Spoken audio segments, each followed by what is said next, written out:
2024 లేదా 25లో డిగ్రీ లేదా బీటెక్ చదివారా? సాఫ్ట్‌వేర్ జాబ్ కోసం ఎదురు చూస్తున్నారా? అయితే కోడ్ జ్ఞాన్ 100 డేస్ కోర్సులో చేరండి. జాబ్ సాధించండి. నమస్కారం అనిల్ సింగ్ గారు. నమస్తే శిరీష. చాలా మందికి ఉన్న డౌట్ ఏంటి అంటే 2026 సంవత్సరంలో బంగారం కనుక కొంటే ఎస్పెషల్లీ జ్యువెలరీ రిలేటెడ్‌గా ఐటెమ్స్ మనం తీసుకుంటే అది మనకి ప్రాఫిట్‌ని తెచ్చే అవకాశం ఉందంటారా? అది మనం కొనుక్కోవచ్చా? ఎలా ఉంటుంది సిట్యుయేషన్ అని అడుగుతూ ఉన్నారు సార్. ముందుకెళ్ళొచ్చు అంటారా? ఆగాలా? ఇది చాలా కన్ఫ్యూజింగ్ అండ్ డైలమాలో పెట్టే ప్రశ్న.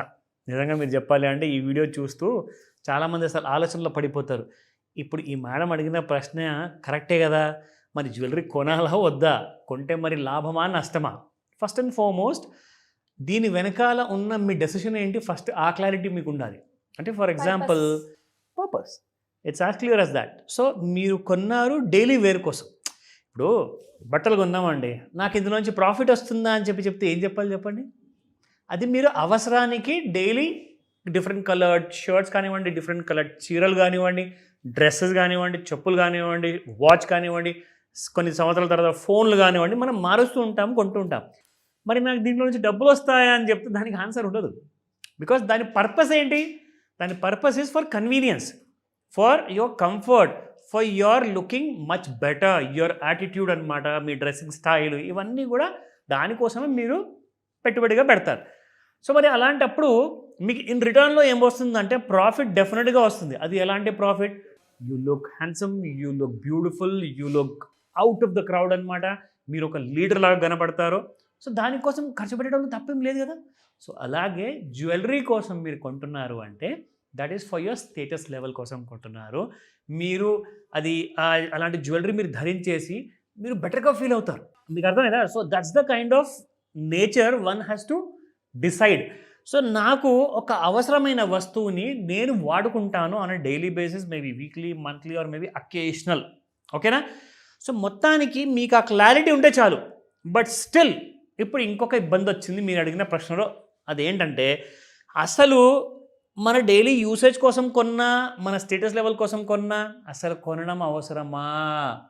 అది రేపటి రోజున ఇరిగిపోయింది అనుకోండి, పాతబడ్డది అనుకోండి, దాన్ని ఎక్స్చేంజ్ జ్యువెలరీ కిందకి వెళ్ళి నేను అమ్మితే నాకు మళ్ళీ ఒక సరైన ధర వస్తుందా కదా?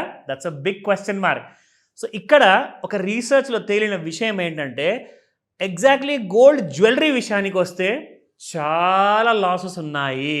అది ఏంటి, అది ఎలా ముడిపడుంది మీ బంగారు జ్యువెలరీతో, అది మీకు చూపిస్తా. So let me show you that. Why gold jewellery may not be a smart investment, experts explain the real cost behind your purchase. ఓకేనా? సో ఫస్ట్ పాయింట్ ఏంటంటే gold has long held a special place in Indian households for generations. పాతకాలం నుంచి ఇప్పటిదాకా ఇంకా రాబోయే వందల వేల సంవత్సరాల వరకు బంగారం మాత్రం నెంబర్ 1 చాయిస్. ఓకే, రెండోది ఇక్కడ చూసుకుంటే పెద్ద పెద్ద ఎక్స్పర్ట్స్ ఏమంటున్నారంటే, అంటే వీళ్ళు మామూలు ఎక్స్పర్ట్స్ కాదండి, వీళ్ళు ఏంటంటే దాదాపు కనీసము ఒక 10,000 కోట్ల రూపాయల నుంచి 10 లక్షల కోట్ల రూపాయల వరకు ఫండ్స్ మేనేజ్ చేస్తారనమాట బంగారం ఇన్వెస్ట్మెంట్లో. ఓకేనా? సో అలాంటి పెద్ద పెద్ద మనుషుల గురించి మనం మాట్లాడుతున్నాం ఇక్కడ. ఇది ఎవరు కూడా జస్ట్ ఒక చిన్న అనలిస్ట్ ఇచ్చిన సమాధానం కాదు ఇది. సో ఇది మీరు విన్న తర్వాత అప్పుడు మీరు మీ కైండ్ ఆఫ్ ఫీడ్బ్యాక్ మీరు ఇవ్వండి, మీరేం ఆలోచిస్తున్నారు దీని గురించి, సో దట్ మన ప్రేక్షకులకి ఒక క్లారిటీ వస్తుంది. Now the hidden cost, jewellery must appreciate between 25 to 30% to just break even అట.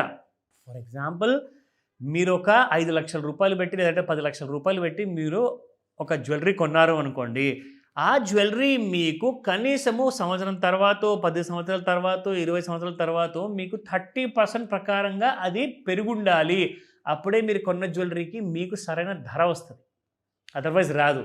నా ఇందులో ఎందుకు అంత ఇంపార్టెంట్ అంటే ఫస్ట్ ఆఫ్ ఆల్ మీరు పే చేస్తున్నారు మేకింగ్ ఛార్జెస్ పేరు మీద, రెండోది మీరు డిజైన్ ఛార్జెస్ పేరు మీద పే చేస్తున్నారు, మూడోది వచ్చేసి కాస్ట్ ఆఫ్ ఎంబెడెడ్ స్టోన్స్ ఉంటాయి. సాధారణంగా ఆడవాళ్ళకు ఓన్లీ జ్యువెలరీ పసంద అంత ఇష్టం ఉండదు, they may like kind of stones also. So brand premium, ఇప్పుడు మీరు పెద్ద పెద్ద బ్రాండ్ షోరూమ్స్ ఉన్నాయండి, బాంబే బేస్డ్ ఉన్నాయి, Delhi based, Kolkata based, Chennai based, పెద్ద పెద్ద కంపెనీస్ ఉన్నాయి. వాళ్ళు షోరూమ్లు పెట్టారు, ప్రతి బ్రాండ్ వాళ్ళ ప్రీమియంని సపరేట్గా ఛార్జ్ చేస్తుంది, అది మీరు కట్టాల్సిందే. అందులో మీరు ఎలాంటి ఎస్కేప్ అనేది ఉండదు. నా 25 to 30% ఈజీగా ఇదే మీకు అవుతుంది. ఎందుకంటే వాళ్ళు 30% నుంచి స్టార్ట్ చేస్తారండి ఛార్జెస్. దాన్ని మీరు ఒక 5%కో 4%కో తగ్గించేసి ఫైనలైజ్ చేశారు, తీసుకోండి లేకపోతే వెళ్ళిపోవడం అని చెప్తారు. Simple as that. నా for example, if you purchase a piece of jewellery for ₹1,00,000 today, ₹1,00,000 మీరు ఇవాళ కొంటే ఒక profit if gold prices rise well above 1,25,000 అంటే ₹1,25,000 పైన దాని ధర వెళ్తే 24 క్యారెట్ కాదండి, 22 క్యారెట్ గోల్డ్. ఎందుకంటే మీరు కొన్నది 22 క్యారెట్ గోల్డ్ లేదంటే 18 క్యారెట్ గోల్డ్. సో 1,25,000 24 క్యారెట్ బంగారం పెరిగితే మీకు ప్రాఫిట్ రాదు. 22 క్యారెట్ల బంగారం మీకు 1,25,000 దాటాలి. అప్పుడే మీకు ఆ 25 to 30% ప్రాఫిట్ అనేది యాడ్ అవుతుంది. ఎందుకంటే మీరు ఆల్రెడీ ఛార్జెస్ పే చేశారు కదండి, మీరు ప్రీమియంతో కొన్నారు. Now until that threshold is cross the investment remains at a loss. మరి ఈ విషయం గ్రహించారా అందరూ? లేదు కదా. అందరూ ఏమనుకుంటారంటే మాకు ఒక మెడికల్ ఎమర్జెన్సీ ఉంటేను, మా పిల్లలకి సడన్గా ఒక యూనివర్సిటీలో అడ్మిషన్ కోసం అవసరం అయితేను ఒక 10 లక్షలదో 50 లక్షలదో బంగారం ఇంట్లో దాన్ని ఇమీడియట్గా తీసుకెళ్ళి తాకట్టు పెట్టి పిల్లలకి మనం అది చదివించవచ్చు. సరే, గుడ్.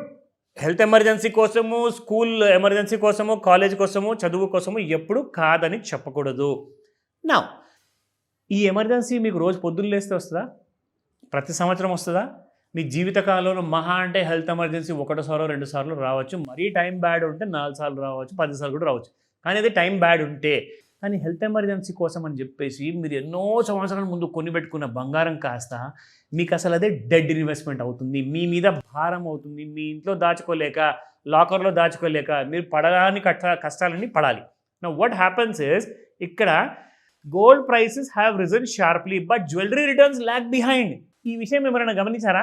ఇది ఎంత వింతమైన విషయం అంటే బంగారం 24 క్యారెట్ గోల్డ్ పెరిగింది, కానీ మీరు కొన్న జ్యువెలరీ గోల్డ్ రేట్ మాత్రం మీకు అక్కడే ఉంది. ఎందుకు చెప్పనా? ఇదిగోండి ఇక్కడ లెక్క.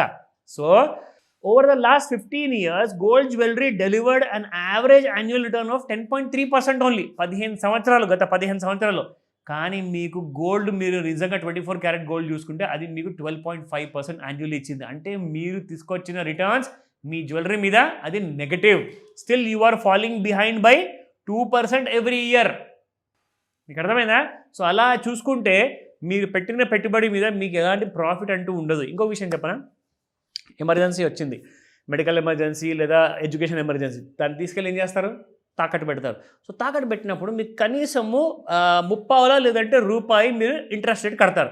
అంటే సంవత్సరానికి 12% కడుతున్నప్పుడు మీకు అక్కడ 10% రిటర్న్ వస్తుంది సంవత్సరానికి. అంటే మీరు ఇంకా 2% అక్కడ కూడా లాస్ అవుతున్నారు. సో 2% ఇది ప్లస్ 2% అది, అంటే టోటల్గా మీ ఇన్వెస్ట్మెంట్ 4% లాసుల్లో ఉంది సంవత్సరానికి. సో ప్లీజ్ అండర్స్టాండ్, ఇన్వెస్ట్మెంట్ చేయాలి, నాకు ప్రాఫిట్ రావాలి అంటే గోల్డ్ బిస్కెట్స్ కానివ్వండి, గోల్డ్ కాయిన్స్ కానివ్వండి కొనండి అని చెప్పేసి చెప్తున్నారు ఇక్కడ. Look at that. So most of the India's hold the gold which is held by the lower and middle income house holds. This is security reserve for emergency కోసం అని చెప్పేసి. కానీ మీకు ఒక విషయం తెలుసా, ఇలాగే ఒకవేళ నెక్స్ట్ 10 years 20 years వరకు ప్రతి భారతీయుడు ఇంట్లో బంగారం అవసరం పడుతుందని చెప్పి భయంతో కొని పెట్టుకున్నారనుకోండి, మన భారతదేశంలో ఎకానమీకి పెద్ద దెబ్బ అది. ఎందుకో తెలుసా? చూడండి ఇక్కడ ముఖ్యంగా మనం చూసుకుంటే మీకు క్యాడ్ అనేది పెరిగిపోతుంది. క్యాడ్ అంటే ఐడియా ఉందా మీకు? డెఫిసిట్ అంటే ఏంటి? మీరు బంగారం కొంటున్నారండి ఒక జ్యువెలరీ షాప్కి వెళ్ళేసి, లేదంటే గోల్డ్ స్మిత్ దగ్గరికి వెళ్ళేసి, అతను గోల్డ్ ఎక్కడి నుంచి తెప్పిస్తున్నాడు? బయట దేశాల నుంచి ఇంపోర్ట్ చేయాలి. సో ఇంపోర్ట్ చేయాలంటే మన ఇండియన్ గవర్నమెంట్ ఏం చేయాలి? డాలర్లో ఖర్చు పెట్టి ఆ బంగారాన్ని మీకోసం ఇండియా లోపలికి తీసుకురావాలి. సో అలా డాలర్ ఖర్చు పెడుతూ ఉంటే మన రూపాయి విలువ పడిపోతుంది, అప్పుడు డాలర్ విలువ పెరుగుతుంది. దానివల్ల మనకు వస్తుంది పెద్ద లాస్ అనమాట. సో కరెంట్ అకౌంట్ డెఫిసిట్ పెరగకూడదు ఉండదంటే నాకు ఒక సరైన మోతాదులో 1 తులమో 10 తులాలో 5 తులాలో 2 తులాలో పెట్టుకుంటా, దానికంటే ఎక్కువగా నేను జ్యువెలరీ రూపంలో కొనను. కావాలంటారా బిస్కెట్లో కొనండి, కాయిన్స్లో కొనండి. లేదంటారా you have a very good option, gold ETF కొనండి, గోల్డ్ కాయిన్స్ కొనండి, గోల్డ్ బార్స్ కొనండి, which will give you that kind of a return అనమాట. కానీ జ్యువెలరీలో ఎప్పుడైనా గుర్తుపెట్టుకోండి, వాడండి, విరిగిపోతే దాన్ని మార్చుకోండి, అంతేగాని దాన్ని వాల్యూ లేదు, ప్రాఫిట్ లేదు. సో ఈ విషయం ఆలోచించిన తర్వాత మీరు బాగా ఒక లిస్ట్ అనేది తయారు చేసుకోండి. నన్ను అడిగితే ఫస్ట్ ఆఫ్ ఆల్ ఆ ప్రశ్నలకు సమాధానం మీకు ఒకవేళ దొరకకపోతే ఖచ్చితంగా కాల్ చేసి అడగండి. ఇప్పుడు మీరు నాకు చెప్పండి, గోల్డ్ జ్యువెలరీ కొనడం బెటరా? అంటే ఇప్పుడు నేను ఆలోచిస్తున్నాను సరే, గోల్డ్ ఈటీఎఫ్స్లో పెడితే బెటరా, లేదంటే కాయిన్స్ కొనుక్కుంటే బెటరా, లేదు అంటే మీరు అన్నట్టుగా బార్స్లో ఇన్వెస్ట్ చేస్తే బాగుంటుందని ఆలోచిస్తున్నాను. సో ఈ మూడిట్లో కూడా ఎందులో పెడితే ఎంత లాభం ఉంటుందో అనేది నెక్స్ట్ వీడియో చేద్దాం సార్. తప్పకుండా. Thank you sir, thank you so much. Welcome Sirisha.